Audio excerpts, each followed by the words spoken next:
Ladies and gentlemen, welcome to show 155 with yours truly, the Hippie Pastor. I come to give you the true interpretation of the words of Jesus and of the Bible and of the Christian religion, which has left the ways of God a very long time ago.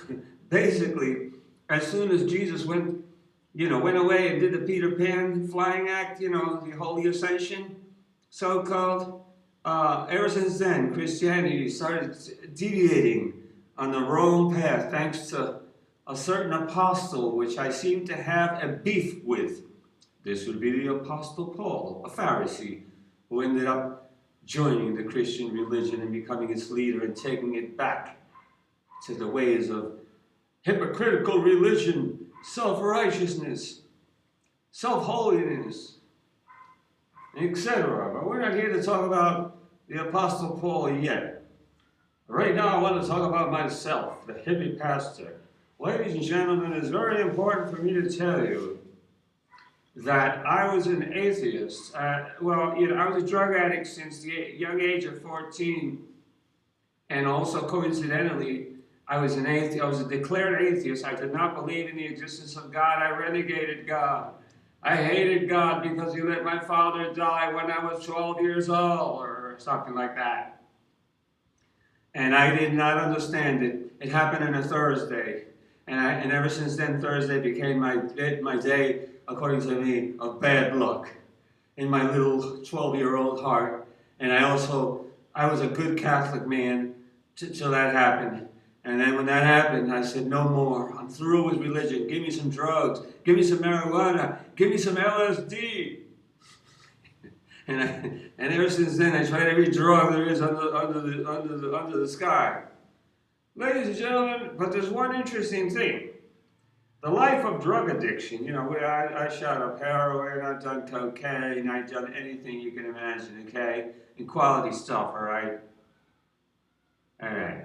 So then, but the thing with drugs is that, it takes you to a peak.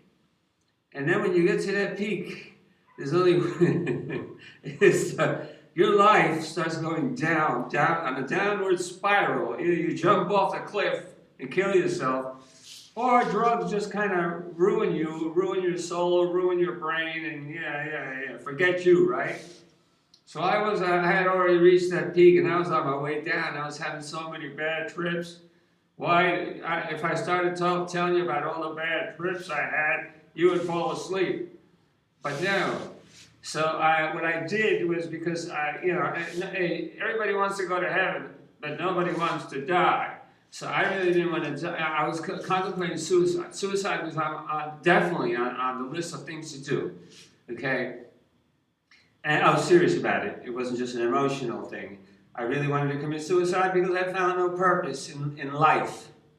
So I figured, I hated Christians, and I still have a problem with a lot of these Christians that think they have the only true interpretation and have no respect for other people's religion. I still have a great disagreement with that. And I do not believe that the entire Bible is the Holy Word of God. It's mixed with political bullshit. You got to discern. You got to know, hey, a little bit of this and a little bit of that. Okay, wait a minute.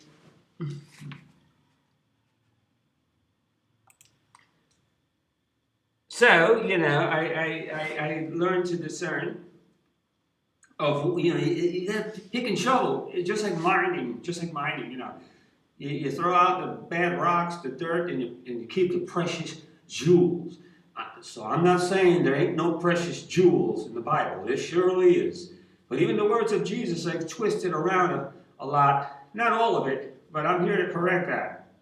Okay, so I went to a desert, beach, and I went to a desert beach, and I had a Bible and a lot of marijuana, because I couldn't live without the weed, without the devil's lettuce, without the weed of God. I had to have it. But I also had a Bible. I still carry the Bible around. See, I'm a man of God. See, I carry the cross.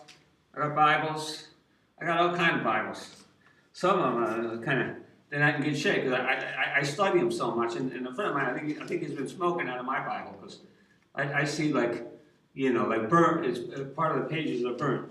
Anyway, I forgive him or her. Anyway, I started doing that. So I went to the beach, and believe me, I fasted for 8 days and 8 nights. You heard correctly. The hippie pastor had nothing to eat for 8 days and 8 nights, right? Absolutely. So then what happened was that I only drank water. I didn't believe in these papaya juice fast. I'm going to do a tomato juice fast. I'm just going to drink tomato juice, They got all these fasts now. But the good old-fashioned fast that I learned, and the only one I knew back in the day was water. That's it. You can live without food for a long time. Look at Jesus. He fasted for 40 days. I don't think he had, soups. Soups brought up to him up in the mountain when he fasted for 40 days. No, it was just a straight-up fast. I'm sure he had water, because without water you die. I had water. Now, I started reading, but I did not like the Apostle Paul. Till this day, I have a beef because I think he's the king of the Pharisees, of these phony, fake Christians. They go around pointing the finger at others. When you point the finger at somebody, look, you point the finger at somebody, guess what? There's 3 other fingers pointing back at you. See? So I wonder if the Apostle Paul was notified about that. He went around pointing fingers. Not Jesus. Jesus went around giving hugs and loving the sinners like us. So I started I just wanted to read the words of Jesus because I was not interested in the Bible. I was not interested in the Apostle Paul. I was not interested in any kind of bullshit and condemnation in Christians. I just wanted to find out about Jesus. So I started, reading and reading. Later on, I memorized a lot of it. I ain't bragging. Just trying to be honest. Just trying to keep it real here, eh? So anyway, I was reading along, the words of Jesus. I started with the book of Matthew. Ladies and gentlemen, I was stoned out of my mind, trying to decipher this stuff.